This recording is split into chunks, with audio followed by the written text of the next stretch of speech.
کہ ایک نیک نوجوان تھا، دن کو روزہ رکھتا، رات کو نماز پڑھتا، پر اللہ سے ڈرتا پھر بھی بہت ہی زیادہ تھا، بڑا ہی ڈرتا تھا۔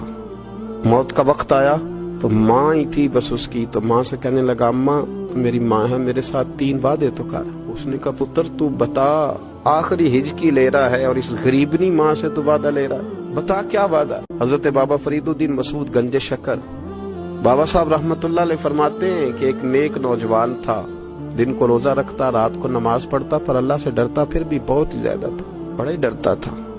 موت کا وقت آیا تو ماں ہی تھی بس اس کی، تو ماں سے کہنے لگا اماں میری ماں ہے، میرے ساتھ 3 وعدے تو کر۔ اس نے کہا پتر تو بتا، آخری ہجکی لے رہا ہے اور اس غریبنی ماں سے تو وعدہ لے رہا ہے، بتا کیا وعدہ۔ عرض کرنے لگا اماں جب میں مر جاؤں نا تو میرے گلے میں رسی ڈال کے تو مجھے گھمانا گھر کے صحن میں، اور لوگوں کو کہنا جو رب کی نافرمانی کرے اس کا یہی حال ہوتا ہے۔ یہ اعلان کرنا جو اللہ کے نافرمان ہوں ان کا یہی اشر کیا جانا چاہیے۔ اور اماں پھر دوسرا وعدہ کر، میرا رات کو جنازہ اٹھایا جائے، میں نہیں چاہتا کہ کسی کے منہ سے یہ لفظ نکل جائے کہ وہ دیکھو اللہ کا نافرمان جا رہا ہے، رات کو میرا جنازہ اٹھانا۔ اور اماں تیسرا میرے ساتھ وعدہ کر کہ لوگ مجھے دفن کر کے آ جائیں گے تو میری قبر پہ چلی جائے گی، عمل میرے پاس کوئی نہیں، پر مجھے لگتا ہے ماں کے قدموں کی برکت سے عرش کا مالک بھی رحم فرمائے گا، اماں تو وعدہ کر۔ بابا صاحب رحمت اللہ علیہ فرمانے لگے کہ بوڑھی ماں نے وعدہ کر لیا، کہا بیٹے ٹھیک ہے، اگر تیری یہی ضد ہے تو میں تیار ہوں۔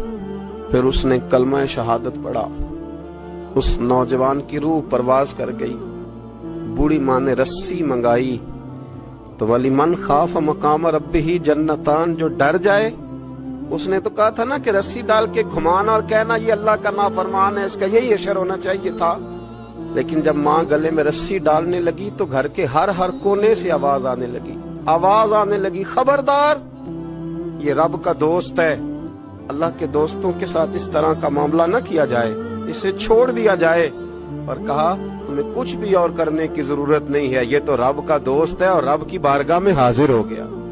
کوئی بندہ کہے گا کہ یہ تو ایک بابا فرید کا سنایا ہوا واقعہ ہے، سنیے بخاری میں حدیث ہے، نبی پاک صلی اللہ علیہ وسلم نے فرمایا، حضرت ابو ہریرہ رضی اللہ تعالیٰ عنہ راوی ہیں، حضور فرماتے ہیں ایک شخص مرنے لگا تو اپنے بچوں سے کہنے لگا کہ میں جب مر جاؤں تو مجھے جلا دینا، اور پھر میرے جلے ہوئے وجود کو پیس دینا، پھر مجھے ہوا میں اڑا دینا۔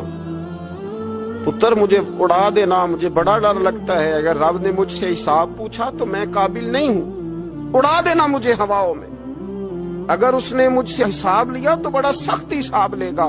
حضور فرماتے ہیں بخاری میں موجود ہے، اس کے بچوں نے اسی طرح کیا، اس کے مرنے کے بعد اسے جلایا، ہوا میں اڑا دیا۔ اللہ کے محبوب فرماتے ہیں رب کریم نے حکم دیا زمین کو کہ اس کے ذرات کو جمع کرو، زمین نے ذرے جمع کیے، خدا نے حکم دیا تو اس کا وجود پھر سے اسی شکل میں آیا۔ تو رب کریم نے فرمایا یہ جو تو نے وصیت کی تو کیوں کی؟ اللہ جانتا ہے کہ نہیں جانتا؟ یہ کی تو کیوں کی؟ تو وہ پڑا کہنے لگا اللہ میرے اندر تو طاقت نہیں تھی تیرے سامنے کھڑا ہو کے حساب دے سکوں، تجھے منانے کے لیے تیرے خوف سے ڈر گیا، میں ڈر گیا۔ اگرچہ ہمارے بزرگوں نے لکھا ہے کہ آج یہ وصیت کرنا، اس رنگ میں یہ طرز اختیار کرنا درست نہیں، لیکن آپ غور فرمائیے کہ نبی پاک علیہ السلام فرماتے ہیں جب اس نے کہا نا اللہ تجھ سے ڈر کے یہ کیا، تو رب کریم نے فرمایا جا پھر میں نے تیری مغفرت کر دی، کیونکہ اللہ کو پتا تھا یہ دل سے بات کر رہا ہے۔